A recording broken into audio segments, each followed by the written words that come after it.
Well, I have to say, that escalated, didn't it? Now, I've been at GB News for 3.5 years, and it's been quite the journey. I left talk radio mid pandemic in 2021, having gained global notoriety for chopping up one of those filthy, worthless, wretched face masks. A perfect example of the kind of junk science at play that we saw during the madness of COVID. Now, I received absolute hell for that, and an almighty row with my pal Piers Morgan ensued, conducted over the national television airwaves, and I was subjected to a chilling investigation by the authorities before being fully exonerated and ultimately proved right. So, after all that drama, I received an invitation, a fascinating invitation, to join a feisty, controversial new startup called GB News. Now, when I came in, it had been going a matter of weeks with well-reported problems. Cameras were going down, microphones were dropping out, and presenters were going AWOL. So on my first day, the place was somewhat shell-shocked, and I reassured them that from the point of view of an outsider, the noise was actually a good thing. Because at that point, there wasn't anyone in the country that didn't know about GB News. And we built from there. Now, during my time at the channel, in which I was paid to have an opinion, I will have been right some of the time and wrong on other occasions. But there really isn't a syllable of anything I said across literally hundreds of shows and thousands of hours of output that I would change. I stand by it all.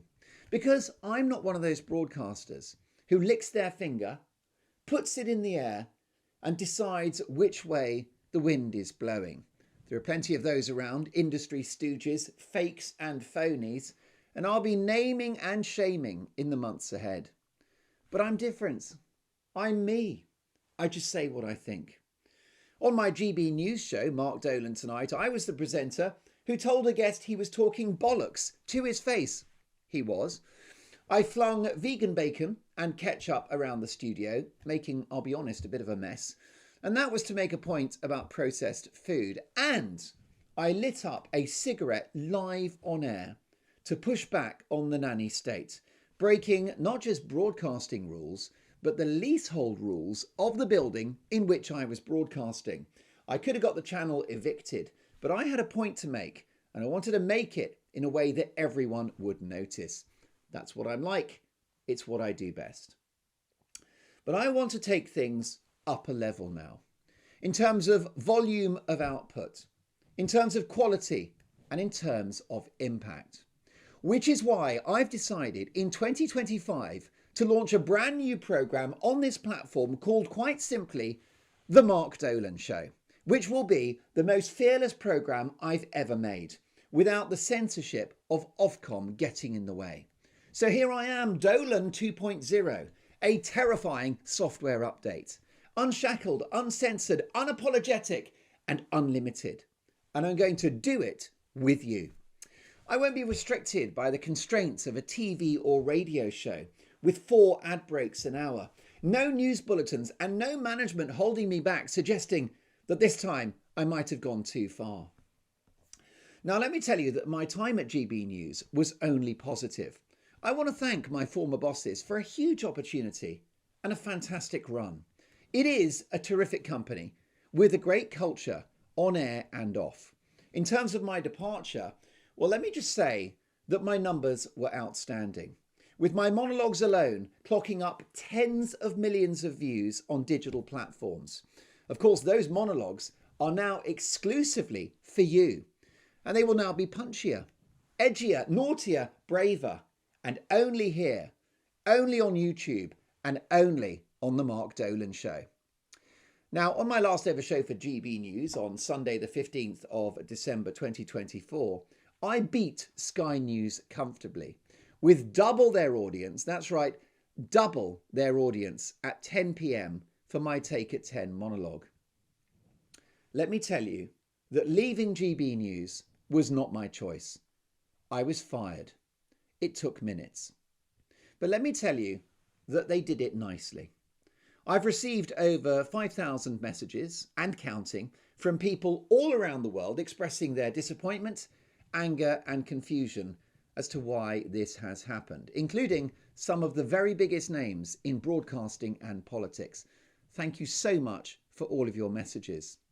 The post that I sent about my departure has now been seen 2.6 million times on X, which is quite something, and it's telling. Now, I want to thank GB News' bold and visionary management, and I want to thank my brilliant production team on Mark Dolan tonight for the extraordinary amount of hard work that they put into every programme. Let me tell you, I have made friends for life, cherished friendships, and that is a wonderful thing. Plus, it's my view that Britain needs GB News, and I believe it will prevail. But I am going to prevail too, and then some, with an on-air product which will get the country and the world talking. I can do more here than I could do over there, so watch me go.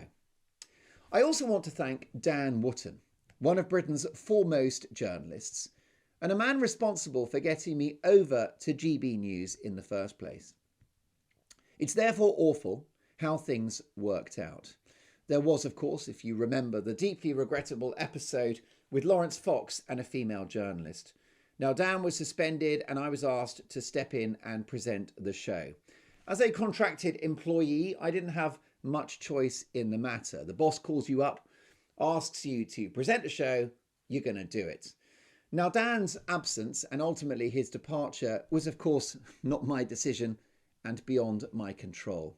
He was a huge loss to the channel and, in my view, has not been replaced. But I didn't hesitate at the time in saying that what Lawrence Fox did was wrong. However, did the punishment fit the crime for both men? I have my doubts. Both of them are entitled to feel aggrieved. But of course, there is a background to this, there's a context and a long history there. Nothing is black and white. What I will say is that blaming me is like blaming the pedestrian watching a car crash unfold. Now, in the last 24 hours on his excellent show, Dan Wootton Outspoken, let me tell you, I'm a happy subscriber. Dan has said that I threw him under the bus and that I was, and I quote, management's bitch at GB News. No, I was doing my job. And as always, I said what I thought at the time. And let me be clear, I am nobody's bitch. But if I am, well, then the bitch is back. And it's all about the future now. I'm going to use my capacious contacts book of the most compelling and unpredictable voices in media, politics and sport, and I'm going to tap into my almost reckless instinct to entertain and inform you. I will say it as I see it. I will always give you evidence-based opinion. This is not the home of playing to the crowd, of playing to the gallery, of telling you what you want to hear. I want to tell you what you don't want to hear. This is not the home of divisive tribalism or shallow populism. It's not the home of lies, exaggeration, or easy answers. My focus, my motivation, that which guides me, will be one thing and one thing alone: the truth. Something that you won't find in most establishment media, as demonstrated during the pandemic, which was a literal festival of state-sponsored misinformation. So, Mark Dolan, the Mark Dolan Show, we're back. It's going to be a wild adventure. I'm going to say what I think. I'm going to have world-class guests. I'm going to innovate. I'm going to break the rules. I'm going to be me times 100. And unlike the steady stream of warm diarrhea passing as news that comes out of your radio and TV these days, the Mark Dolan Show will fearlessly pursue the truth, even if it's uncomfortable, especially if it's uncomfortable, because the facts don't care about your feelings. Also, on the Mark Dolan Show, I will smash narratives. We don't follow scripts here. And I'll be challenging received wisdom on any number of topics. The science isn't settled, and so-called experts are there to be challenged, not slavishly followed. And if I'm told that certain topics are out of bounds, well, then those are the topics that I will go for first. Nothing's off the table. Nothing is spared scrutiny. Nothing is spared my knowing gut and my seeing eye. So, over Christmas, I'll be plotting, scheming, planning, and making calls. 2025 is going to be a big year. I know you'll join me because I can't do this alone. So let's make history together because I'm putting you at the heart of this show. It will be a family, a community, and a friendship in which you have a stake. So Mark Dolan tonight on GB News has not gone far from it. It has merely changed location, and I'm loving our new neighbourhood.